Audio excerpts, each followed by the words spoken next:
ED's nephew allegedly siphons US 191 million from government coffers assisted by Guvamatanga.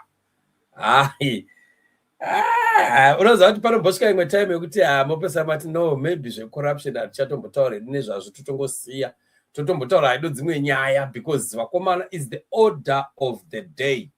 It is the order of the day.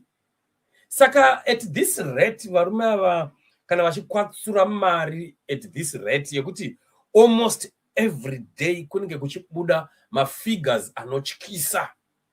Varume ava ini ndoda mboyazoona kuti vachanyatsoita sei when push comes to shove. Ndoda mboyazoona kuti vachatiza vakanyatsoenda kupi nemari yacho. Unoba mari yekuti hauzokwanisi kana kuimuvha because inenge yakawandisa zvokuti it will take processes and processes. Because remember varume ava havakwanisi kuviga mari physically vainayo iri mumasaga. Well, vanadzo dzimwe dzavainadzo mumafarms nemumawarehouse. Wow, fine.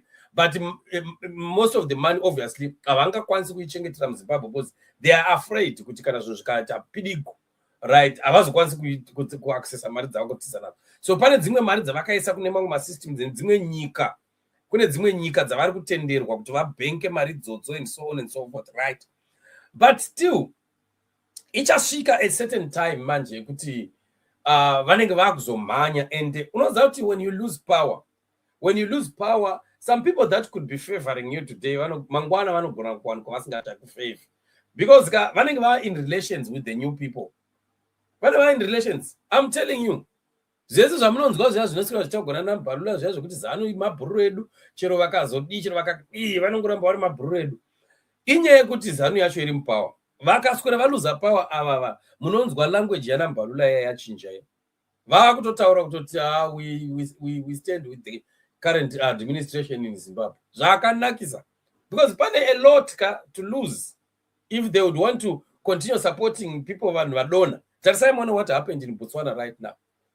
Ngavataure kuti hatidi kushanda naBhoko. Ngavadeclare kave-ANC kuti we don't recognize Bhoko until Ningi yadzoka, BDP yadzoka in power, because no, those are our allies and our colleagues.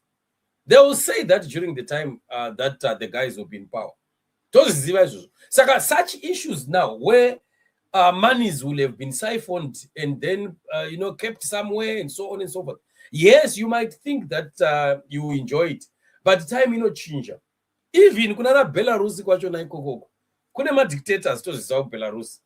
Kuna ma-dictator. But right, imimi ndoko amune muchifungidzira kuti no, like what we always hear maruma atinonzwa kuti munangagwa anonzi akatenga island ikoko kuBelarus ine ameno hanzi inotyisa ende vari kuita zvinhu zvavari kuita ikoko.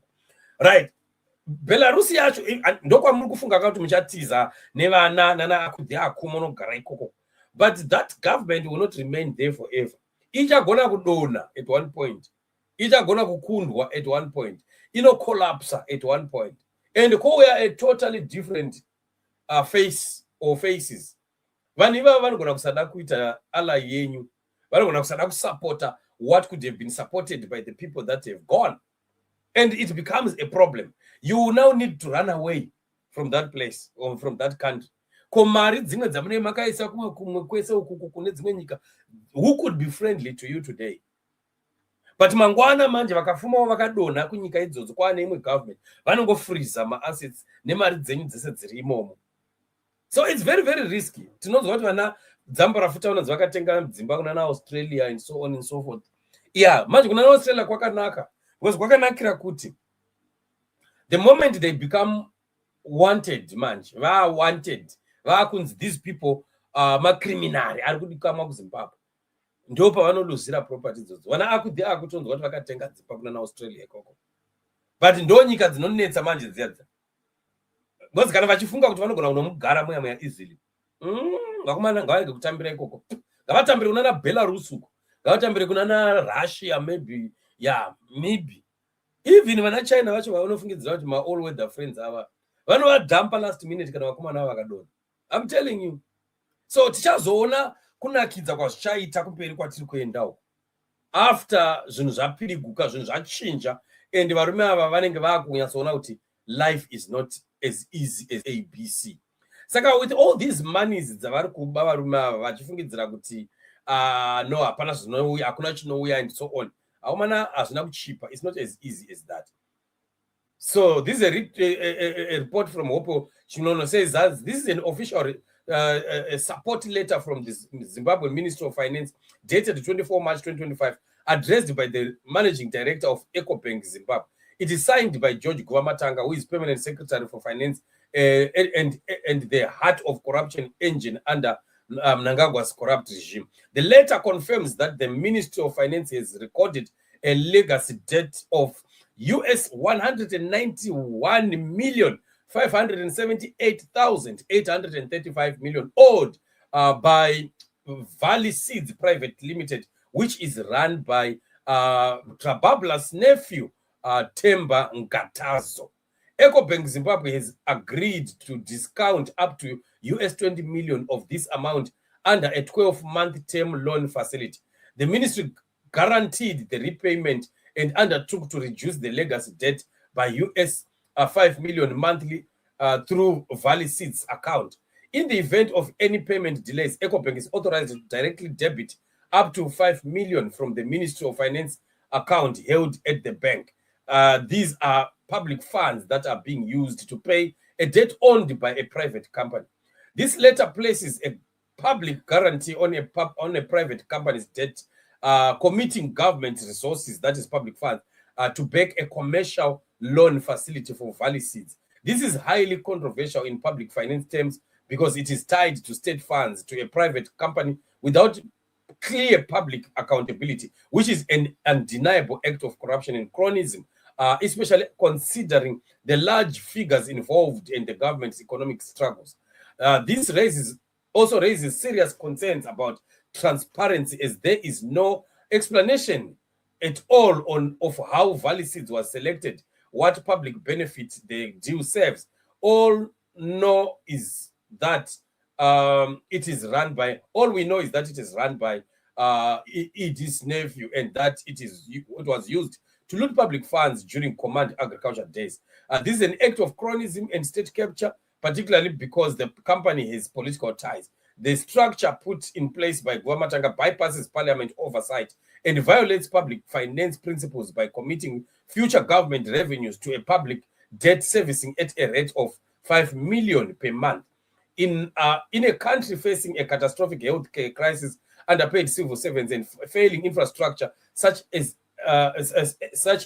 a public financial burden is reckless, corrupt, and unsustainable. It also undermines the integrity of the banking system by encouraging politically motivated lending and shielding private entities from accountability, making this a glaring example of the misuse of public funds for private gain. The letter is written by a man who used to be CEO of Barclays Bank. It is staggering. He is doing this for the president's cronies because they are accountable to nobody except the corruption mafia godfather himself, Rukachwende. Now, why Valley Seeds? We know that Temba Ngatazo is the CEO of this company and that he is Trababla's nephew. Valley Seeds under Nkatazo leadership was a huge player in the corrupt Command Agriculture program, in which was driven by Mnangagwa. It has many allegations of mismanagement and corruption.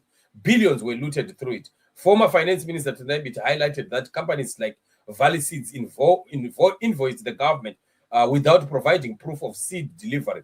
A 2023 parliamentary probe found no credible evidence to justify the debts claimed by such companies. BT questioned how the government ended up owing nearly 200 million to Valley Seeds, suggesting that the debt might not be genuine and pointing to a pattern of financial impropriety in the program. Ngatazo was also listed among the beneficiaries of Reserve Bank Zimbabwe Farm Mechanization Scheme, receiving a loan of US 323,329. This was published in a report by the late Dr. Alex Magaisa, in which exposed how the bank was looted by ZANU-PF. If Valley Seeds doesn't pay this money, it is you, the taxpayer, who will pay the money. And there is the letter signed by Guvamatanga. We've seen many letters, Zakaita Saidzo Dzidzi, like that one which we saw vana Ziyambi vachiwana ma210 million, vana Kuba Kwake vachiwana ma300 million, and the other company yataiti is suspected to be ye first family ichipuwa 350 million, and you'd wonder why, what is happening, chii chiri kuitika vakomanaka. Pakaipa inini, I'm tongue tied. I have nothing to say, I have nothing to comment. Ndangoti honaiwo mari dzenyu vana veZimbabwe dziri kukwapaidzwa. Saka food for thought. I don't know what you think about this. Regai mbokusiyaiwo ndisina kungotaura zvandinofunga. Maybe people would brainstorm and think kuti saka zvinoreva kuti chii, where do we get to, what will be the end game, and at this rate, how is the country going to survive? Are we going to be any better? Do these guys even have a heart in their chest? Vanomborwa any empathy or sympathy in them? Are these real, just vachingori vanhu here vakangofana nesu, vanongoro just human beings like us? Why vane stony hearts to this point? And you can see for yourself, nemari dzacho dziri kubiwa dzinotyisa. These are not figures dzekutamba. Kana wakutaura zvoma 200 million United States dollars vakomanaka, haisi mari yekutamba iyo. Like I said, kuti handisi kuda hangu kutaura zvakawanda, ndambokusiyaiwo muchimboita brainstorm, muchimbofungawo for yourselves kuti vakomana toti kudii, toti chii kana zvinhu zvakamira seizvi. Ndosaka tiri kutaura kuti munhu anonzi Trabablas Mabhunu has been the worst thing that has ever happened kunyika yedu. Kuunganidza hama dzake here kuti toda kuluta Zimbabwe kusara isina kana chinhu, iri totally dry. By 2030 pacho pavari kuda kuzoti, I don't know kuti vanozoplana kudii after that, or when it comes to that point. But anyway, they have their plans, they keep planning, but God has his own plans. We look unto the mountains, where forth our help comes from. Our help comes from the Lord.